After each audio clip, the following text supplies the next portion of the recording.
digitization can be a game changer, but the challenge right now is that it could be a game changer for 60% of the world's population.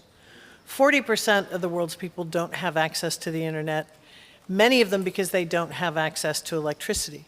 This is the ACE-1 hybrid energy system, and it's an energy access product. So essentially what it is a cooking solution that burns any biomass without smoke. It comes with a solar panel, it comes with an LED light, it has 2 USB ports, so using 2 sources of energy to meet the core needs, because people do need a basis of electricity. Keep your phone charged, make sure that you have lighting. It does cost around $100 to $120 depending on which country. We sell in Lesotho, Kenya, Uganda and Cambodia directly to the end user. We provide micro loans, and those don't have any interest, so it doesn't accrue, but it means that our customers can pay it off up to 18 months in small increments over time, and therefore it becomes very affordable to the majority of households. The business and government need to show leadership in changing the marketplace, as well as consumers becoming more aware. When it comes to how your data is used, the risks are growing faster than access even.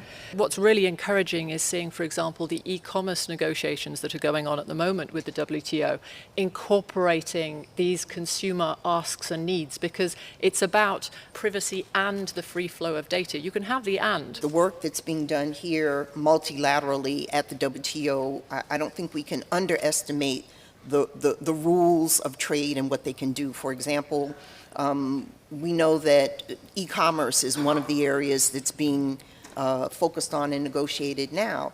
And being able to put the right rules in place for e-commerce to be able to thrive, not just in developed countries, but developing countries as well, is really critical.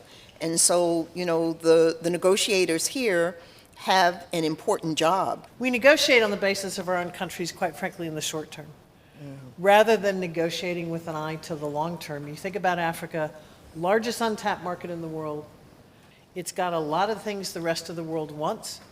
And if we negotiate with a long-term view, then we think about how do you level the playing field first and have a global economy that's truly global. We are always looking at ways in which to make supply chains more efficient, in other words, faster, to make them cleaner by decarbonizing the supply chain, but also to make them more accessible and to democratize access for all players in the business field to supply chains. Time and time again, it has been shown that trade is a facilitator to increase prosperity, to create jobs, to include more participants in economic growth.